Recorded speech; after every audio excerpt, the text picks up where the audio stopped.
ஓம் சாயிரா சாயிரா ஓம் சாயிரா சாயிரா ஓம் சாயிரா சாயிரா அன்பே சாயிரா பேரன்பே சாயிரா அகிலம் தளிக்க ஆத்மா விழிக்க அனுதினம் சாயிரா எங்கள் அன்பே சாயிரா ஒன்றே இறைவன் ஒன்றே பூமிக்கென்றும் சாயிரா சரணம் சாயிரா நன்றே செய்து வாழ்வோம் நாம் ஒன்றே செய்து வாழ்வோம் அன்பே சாயிரா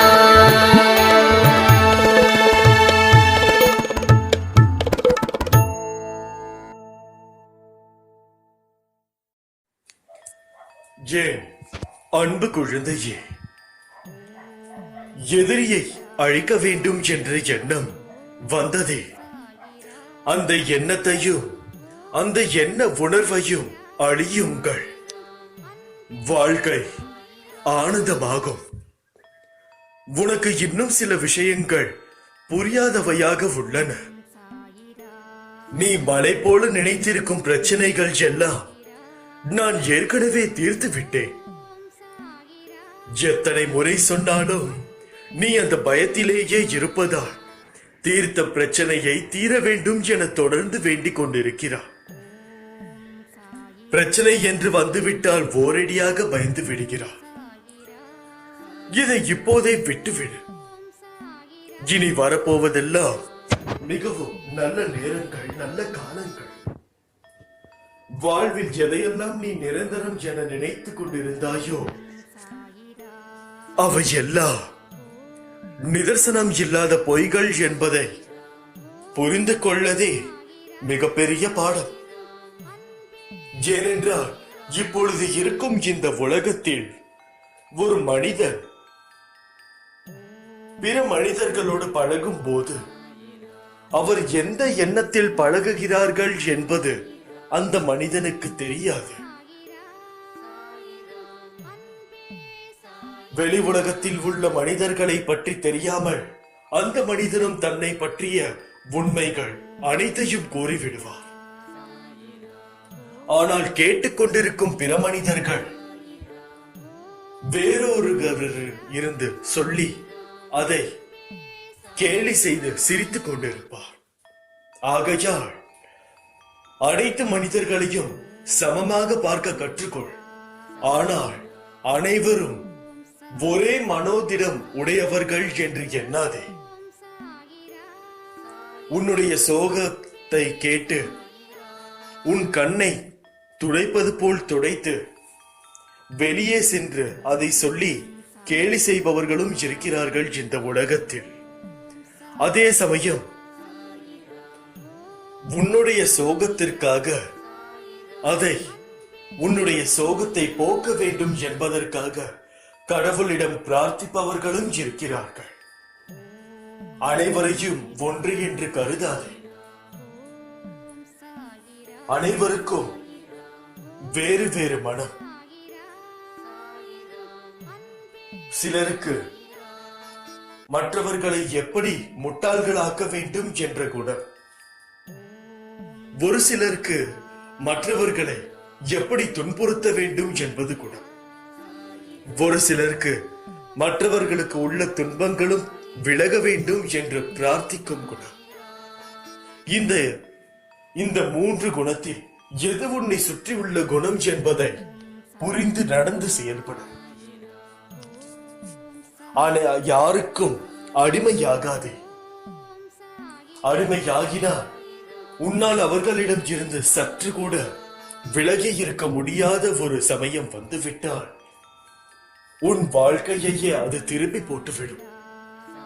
உன்னுடைய லட்சியம் எதுவோ அதை எதிர்நோக்கி செல். ஏனென்றால் அப்பொழுதுதான் நீ ஒரு செயலுக்கு நீ அதை நினைக்கதான் அதற்கு உயிரோட்டம் கொடுத்து கொண்டிருக்கிறாய் என்பது அர்த்தம். இப்பொழுது நீ ஒருவர் போல் ஆக வேண்டும் என்றால் அந்த துறையை மனதில் எடுத்துக்கொள். அந்த துறையை மனதில் எடுத்துக்கொண்டு அதற்காக ஒவ்வொரு நாளும் ஓடி ஓடி உழைத்துக் கொண்டே இரு. உழைப்பவனுக்கு ஊதியம் நிச்சயம். அப்படி இருக்கையில் உங்களுக்கு நிச்சயமாக அந்த ஊதியம் கிடைக்கும். கிடைக்க தாமதமாகலாம், ஆனால் தப்பாது என்பது என்னுடைய வாக்கு. அதுபடிதான் நான் இன்றும் கூறுகிறேன். உங்கள் உழைப்பிற்கு ஏற்ற ஊதியம் இன்று இல்லை என்றால் நாளை உங்களுக்கு இருக்கும். ஆனால் ஊதியம் என்று உங்களுக்கு நிச்சயம் கிடைக்கும். அது எந்த துறையாக இருந்தாலும் சரி. இது செய்தால்தான் நம்மை மதிப்பார்கள், இதை செய்தால் நம்மை மதிக்க மாட்டார்கள் என்று நீ எப்பொழுதும் எண்ண வேண்டாம். ஏனென்றால் அவரவருக்கு ஏற்ப வேலையை அவரவர்கள் செய்தால் மட்டும்தான் இந்த உலகத்தில் உள்ள அனைத்து மனிதர்களும் வெற்றி காண முடியும். இவை அனைத்தும் நீ மனதில் வைத்துக் கொண்டு செயல்பட வேண்டும். உன்னுடைய அனைத்து செயலிற்கு பிறகும் பின்னாடியும் முன்னாடியும் நான் இருக்கிறேன் என்பதை நீ தீர்க்கமாக நம்ப வேண்டும். அப்பொழுதுதான் உன்னால் முழு வீச்சுடன் அதில் களமிறக்க முடியும். ஒரு செயலை செய்வதற்கு முன்பே இது வெற்றி அடையுமா அடையாதா என்ற எண்ணமே வேண்டாம். முயற்சி செய்து பார்ப்போம் என்று எண்ணி பாருங்கள். உங்களால் நிச்சயம் ஒவ்வொரு காரியமும் வெற்றி காண முடியும் என்பதில் எந்தவித சந்தேகமும் இல்லை. தோல்வி என்று வந்தால் அது ஒரு பாடம். வெற்றி என்று வந்தால் அது ஒரு இடம். அவ்வளவுதானே தவிர இதில் அடித்தளமாக இருப்பது முயற்சி மட்டுமே. அந்த முயற்சியை நாம் ஒவ்வொரு நிமிடமும் ஒவ்வொரு நொடியும் போட்டுக்கொண்டே இருக்க வேண்டும். பொறுக்க முடியாத அவதியும் அதையொட்டி உன் மனதில் எழுகின்ற கோணல் சிந்தனைகளையும் உயிரை மாய்த்து கொள்ள நினைக்கும் எண்ணமும் என்னை மன வருத்தமடைய செய்கின்றன. உனது துக்க குப்பைகளை மூட்டை கட்டி தூர போட்டுவிடு. எனது பாதங்களை நீ எப்பொழுதும் பிடித்துக்கொள். நான் அனைவருக்கும் கருணைமயான அன்னை என்பதையும் ஒரே ஒரு முறை கூவி அழைத்தாலும் ஓடி வந்து அனைத்து உச்சி முகரும் தாய் என்பதையும் மறந்து விடாதே. உனக்கு என்ன தேவை என்பதை நான் முற்றிலும் நினைவில் வைத்திருக்கிறேன். உன்னை துன்பச் சேற்றில் மூழ்கிவிட ஒரு காலம் சம்மதிக்க மாட்டேன். உனது துக்கம் நிச்சயமாகவே மகிழ்ச்சியாக மாறும். உனது வாழ்க்கை சீர்படும் காலம் விரைவில் வரும். இதற்கு முன்னால் நீ கடந்து வந்த கடினமான பாதைகளை சற்று நினைத்து பார். அதில் எல்லாம் உன்னை தூக்கி சுமந்து காப்பாற்றி வந்தேன். இனியும் அப்படியே உன்னை காப்பாற்றுவேன். உனக்கு சோதனையாக தெரிகிற இந்த காலத்தை மனதில் வைத்துக் கொள்ளாதே. எனது அற்புதங்கள் இனி உன் வாழ்வில் நிகழ்வதற்காக ஏற்பட்டுள்ள ஒரு வழிதான் இந்த சோதனைகள். வாழ்க்கையின் சலிப்பும் வெறுப்பும் கொள்ளாதே. மனம் புண்ணாகி போனதே என வருந்தாதே. இதோ என் மேன்மையான கரங்களால் நான் உனக்காக இருக்கிறேன். மிக விரைவில் உன்னை பொன்னாக்கும் நாள் வந்து கொண்டிருக்கிறது. ஒவ்வொரு நாளும் ஒவ்வொரு நொடியும் உனக்காக நான் இருக்கிறேன் என்பதை மனதில் வைத்துக்கொள். எந்த ஒரு காரியத்திலும் சலிப்பு வேண்டாம், வெறுப்பும் வேண்டாம். முழு மனதோடு செய்யுங்கள். வெற்றி நிச்சயம். உங்களுடைய அனைத்து செயல்களிலும் நான் இருக்கிறேன் என்பதை மனதில் வைத்துக் கொள்ளுங்கள். என் பரிபூரண அன்பும் ஆசீர்வாதமும் அன்பும் பெற்ற என் செல்ல பிள்ளை நீ.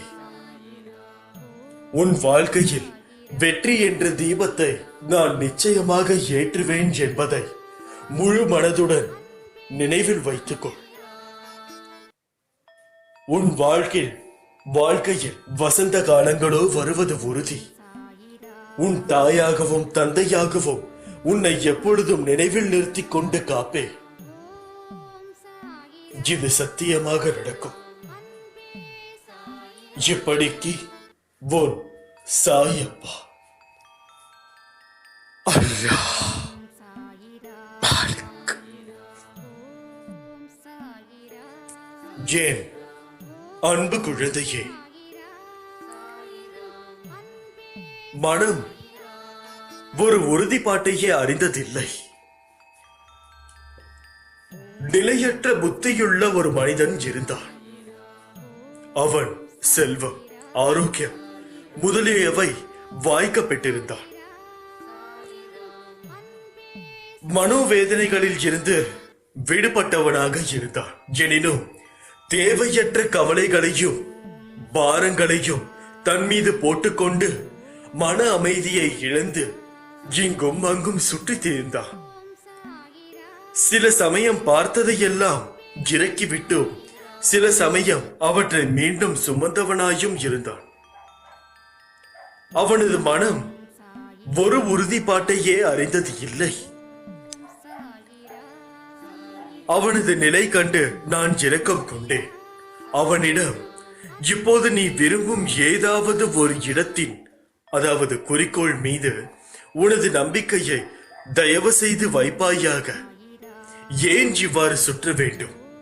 அமைதியாக ஏதாவது ஒரு இடத்தை பற்றிக்கொள். இதுதான் இந்த மனநிலையில் உள்ள மனிதர்களிடம் நான் கோர நினைப்பது. என்னை அடைய நீ வாழ ஒரே வழி சரணாகதி. எனக்கு ஒன்னும் தெரியாது பாபா, நீ பார்த்துக்கொள். இந்த எளிய வேண்டுகோள்தான் உயர்ந்த சரணாகதி தத்துவம்.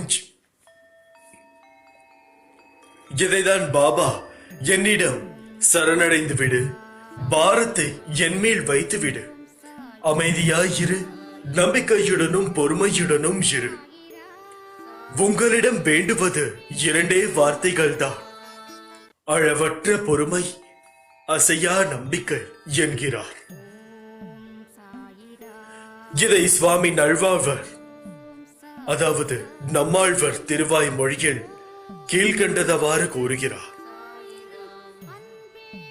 தாழடைந்தாருக்கு எல்லாம் மரணமானால் வைகுந்தம் கொடுக்கும் பிரான் என திருக்கண்ணபுரம் சௌரி ராஜ பெருமானை பார்த்து சொல்கிறார். தாழடைத்தாள் என்பது சரணாகதி அடைதல். பாபாவின் பாதத்தை நாம் கெட்டியாக பிடித்துக் கொள்ள வேண்டும். தாத்யா பாட்டில் மகள் சமாதி, சியாமா, ஹேமத் பந்த், தாஸ்கனு மகராஜ் ஆகிய பாபாவின் அடியவர்கள் பாபாவே கதி என்று சரணடைந்தார்கள். சரணடைந்தாலே எதிலும் ஆசை இருக்காது. பற்றற்ற வாழ்க்கை வாழ வழி பிறக்கும். என்னால் எதுவும் ஆகாது, எல்லாம் இறைவன் செயல் என்ற எண்ணம் வந்துவிடும். இந்த உலகத்தில் மனிதனாக பிறந்து வெறும் ஆடம்பர வாழ்க்கையை வாழவும், மனைவி மக்கள் என்ற பாச பிணைப்போடு வாழவும், மனம் போன போக்கிலே வாழவும் அல்ல.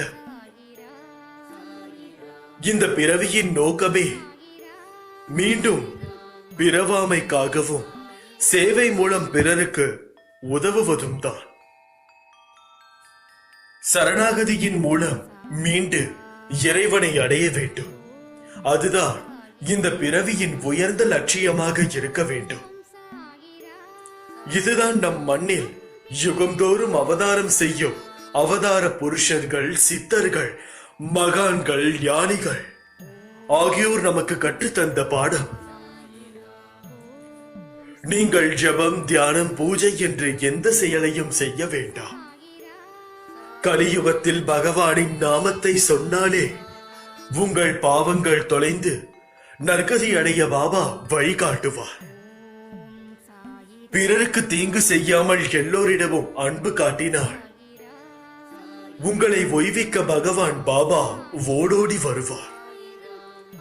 அன்பே சிவம். அன்பிலே உங்கள் வாழ்க்கையை தொடங்குங்கள்.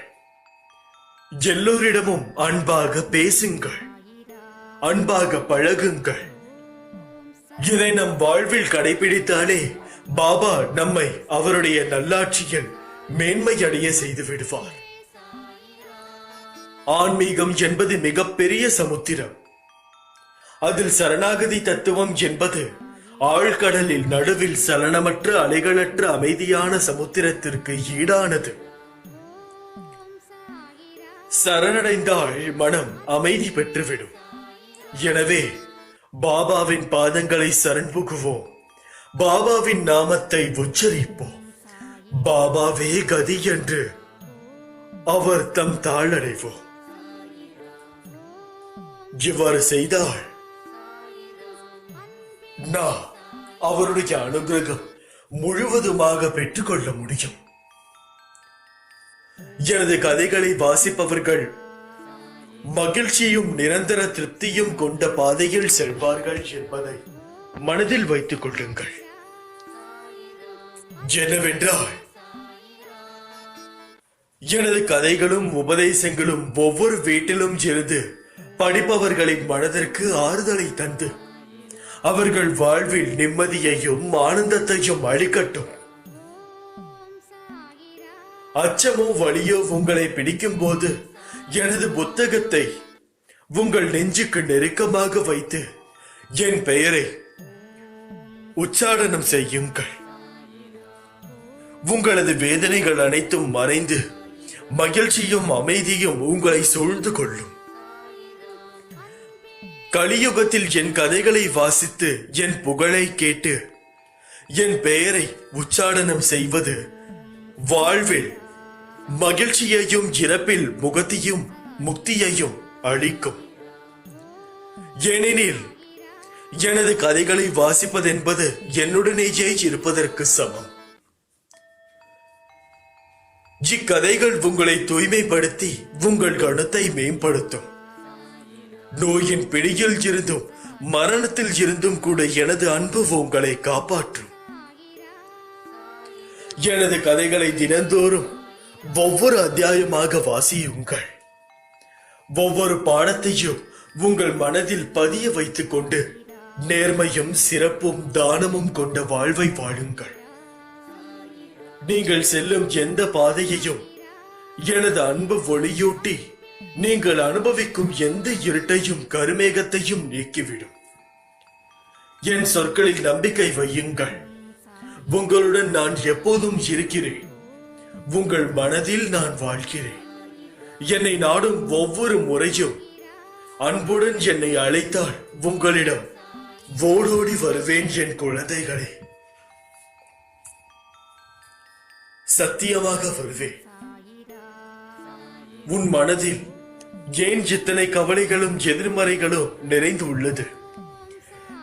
நிம்மதியின்றி இருப்பதற்கு இதுவே முதல் காரணம். நடப்பவை எல்லாம் நல்லதற்கே என பொறுமையுடனும் நம்பிக்கையுடனும் எடுத்துக்கொள்ள வேண்டும். மனதில் சஞ்சலங்கள் ஏற்படத்தான் செய்யும். ஆனால் நீ அதை உன் கட்டுப்பாட்டில் வைக்க வேண்டுமே தவிர சஞ்சலங்களால் உருவாகும் குழப்பங்களுக்கு நீ அடங்கிவிடக் கூடாது. அப்பொழுதுதான் மனக்குழப்பத்தில் இருந்தும் எதிர்மறையான சிந்தனைகளில் இருந்தும் நீ வெளியே வருவாய். உன் லட்சியத்தையும் அடைவாய். வாழ்வில் நம்பிக்கை என்ற எண்ணம்தான் எல்லாவற்றிற்கும் முதற் காரணமாய் விளங்குகிறது. முடியாதது என்று எதுவுமே இல்லை. எதையுமே என்னால் செய்து காட்ட முடியும் என்ற எண்ணமே உன்னை முன்னேற்றும் பாதையில் ஊக்கத்துடன் பயணிக்க வைக்கும். எதற்கும் அஞ்சாதே, எதை கண்டும் ஓடாதே. உனக்கான எல்லாவுமாய் நான் இருக்கிறேன். கோபத்தை குறைத்துக்கொள், அது உன் காரியத்தை கெடுத்துவிடும். கோபத்தில் அமைதியையும் நிதானத்தை வளர்த்துக்கொள். உனக்கு நான் துணை நிற்பேன். என் மீது நம்பிக்கை வைத்து செயல்பட்டாலே போதும். மற்ற அனைத்தையும் நான் முழு மனதுடன் என்னால் பார்த்து கொள்ள முடியும். ஆனால் இவை அனைத்திற்கும் நீ அதை நம்ப வேண்டும். நீ நம்பாவிட்டாய் என்றால் நிச்சயமாக பிரச்சனைதான். எந்த ஒரு காரியத்திற்கும் நான் மட்டுமே முழுவதுமாக செயல்பட முடியும் என்று நம்பாதீர்கள்.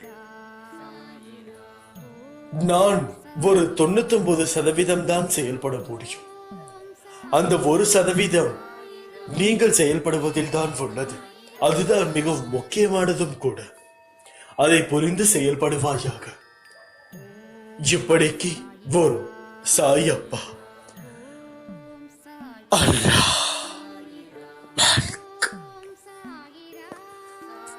என் அன்பு குழந்தையே, எவர் ஒருவர் தினமும் தியானம் செய்கிறாரோ அவருக்காக நான் தெய்வீக இசை சூழும் அன்பின் தோட்டத்தில் காத்திருந்து அந்த என் குழந்தையை நானே என்னோடு ஒன்றாக்கிக் கொள்வேன். ஞானம் தெய்வீக அறிவின் வாசல், தியானம் ஏகத்தின் பாதை. என் குழந்தைகளில் பலர் உதியை அருந்துகிறார்கள். ஆனால் சிலருக்கு மட்டுமே நாள்பட்ட நோய்கள், உயிருக்கு ஏற்பட்ட வியாதிகள் கூட குணமாகிவிட்டது. நான் மூழ்கும் போது என்னை வெளியே இழுத்து விடுங்கள் பாபா. நான் உடையும் போது என் உடைந்த துகள்களை ஒருங்கிணையுங்கள் பாபா. நான் தைரியத்தை கைவிடும் போது தாங்கள் என் பலமாய் இருங்கள் பாபா. தாங்களும் தங்கள் அன்பு இல்லையெனில் நான் ஒன்றுமே இல்லையே பாபா. நீங்கள் உள்ளீர்கள், அதனால் நானும் இருக்கிறேன் என்று உன்னுடைய மனநிலை மாற வேண்டும்.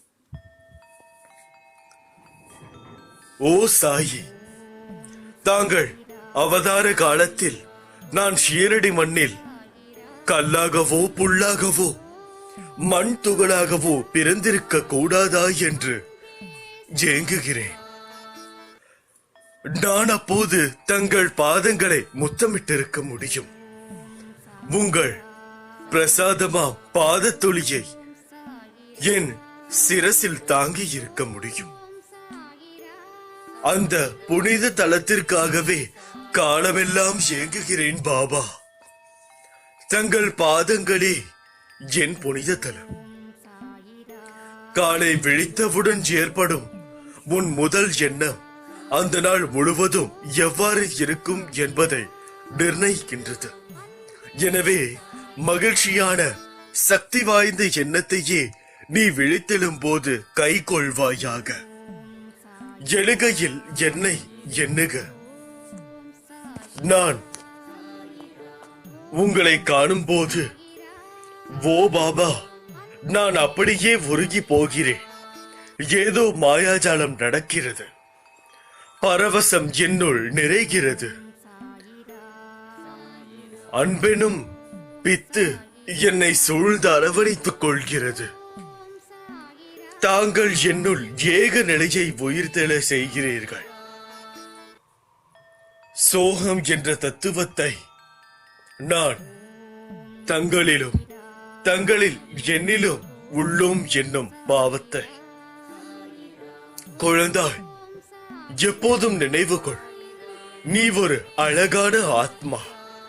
இந்த மனித உடலானது உன்னை உன் இலக்குக்கு அழைத்து செல்லும் தேர் போன்றதே. உன் உண்மை தன்மையை ஒருபோதும் மறந்து விடாதே. அந்த ஆத்மா உணர்வை, கிருஷ்ண உணர்வை, ஆம் ஆம் சாயி உணர்வை, இவையெல்லாம் ஒன்றே என்றோ. நான் பண்டரிநாத விட்டலின் அவதாரமாவேன். நானே ஏழைகளுக்கும் திக்கற்றவர்களுக்கும் கடவுளாவே. உங்களை மண்ணில் இருந்து விண்ணுக்கு உயர்த்தவே நான் வந்துள்ளேன். நான் ஷீரடியின் சாய் பாபா. முன் எப்போதையும் விட இப்போது அதிகமான இருள் சூழ்ந்து உள்ளது என்பதை நான் அறிவேன். நீ சோதிக்கப்படுகிறாய், சவால் விடப்படுகிறாய்.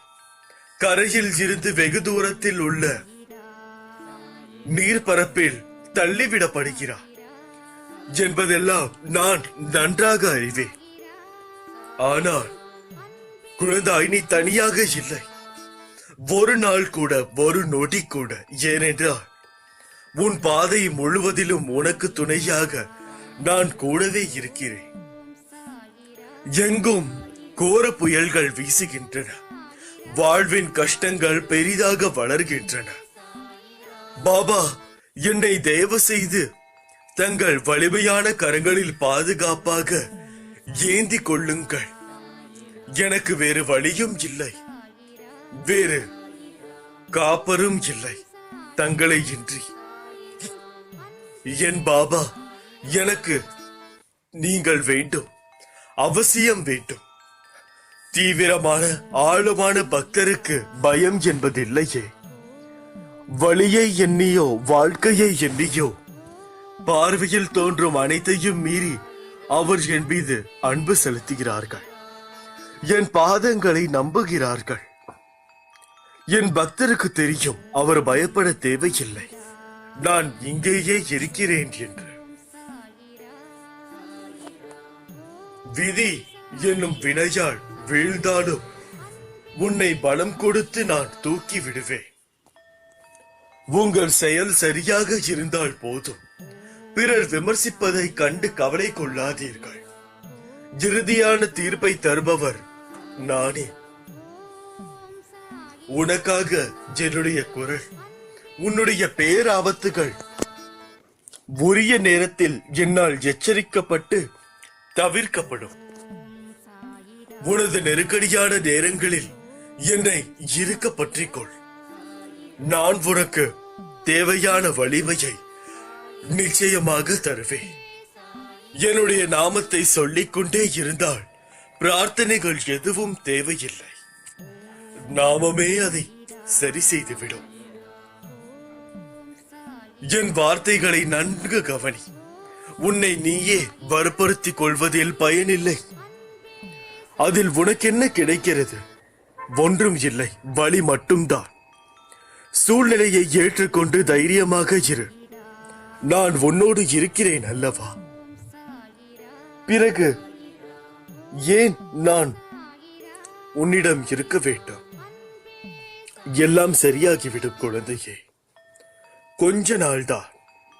மனமுருகி ஒரே நம்பிக்கையோடு பாபா என்று அழைக்கும் போது ஓடி வந்து உங்களை அரவணைக்கும் என்னை வணங்குங்கள். உங்களுடைய முதலும் முடிவும் தெரிந்து வழிகாட்டும் என்னை நம்புங்கள். உங்கள் உள்ளங்களிலும் இல்லங்களிலும் நிறைந்து செல்லும் இடங்களிலும் வந்து காட்சியளித்து உங்கள் பயத்தை நீக்கி வாழ்க்கையை நடத்துவதற்கும் வழியில் வருகின்ற தடைகளை சரி செய்து வெற்றிக்கு அழைத்து செல்வதற்கும் என்னை தொழுகுங்கள்.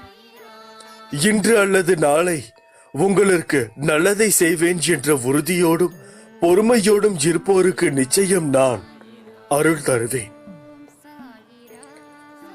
நம்பியவர்களை கைவிடாது துணை நிற்கும் சமர்த்த சத்குரு சாய்நாதரை பணிந்து நமஸ்கரியுங்கள். நல்லது நலங்களும் கிடைக்கும், நிச்சயமாக நடக்கும். உன் வேண்டுதல்கள் யாவும் ஒரு நாள் இல்லை என்றால் ஒரு நாள் நிறைவேற்றியே தீரப்படும் என்பதில் எந்தவித சந்தேகமும் உனக்கு தேவையில்லை. நான் உங்களுக்கு என்றுமே துணையாக வருவேன். மனித வாழ்வின் லட்சியமே மோட்சம் என்னும் முக்தியை பெறுவதுதான், முக்தியை விரும்புவதுதான். அதுவே உண்மையான ஞானமும் கூட ஆகும். ஆகையால் அனைவரும் தியானத்தின் வழியில் செயல்படுங்கள். நிச்சயமாக அவரவர் வாழ்க்கையில் 1000 தான் இருந்தாலும் உனது வாழ்க்கையில் நான் இருக்கிறேன் என்பதை நீ என்றைக்கும் மறவக்கூடாது. உன்னுடைய நிழலே நான் தான். உன்னுடைய அசைவுகளை வைத்தே உன்னை அறிந்து கொள்பவன் நான். உன்னுடைய பிரச்சனை என்ன, உன்னுடைய கவலை என்ன என்பது எனக்கு நன்றாக தெரியும். எதை பற்றியும் கலங்காதே. உன்னுடைய வெற்றிக்கு வழி அமைப்பவன் நான். என் மீது நம்பிக்கை வைத்தவர்களை கைவிட்டதால் இதுவரை எவரும் சொல்லியது இல்லை. உன்னை மட்டும் விட்டுவிடுவேனா என்ன? இல்லை என்றால் நீ மட்டும்தான் இதற்கு விதிவிலக்கா என்ன? நடக்க விடமாட்டேன். உனக்கு தீங்கு இழைத்தவர்களின் எண்ணிக்கை என்னிடம் இதோ இருக்கிறது. கால சமயத்தில் அவர்களை தட்டி தூக்குவேன் என்பதில் எந்தவித சந்தேகமும் இல்லை.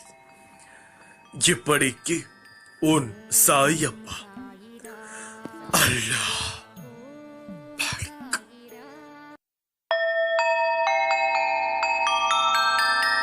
ஓம் சாயிரா சாயிரா ஓம் சாயிரா சாயிரா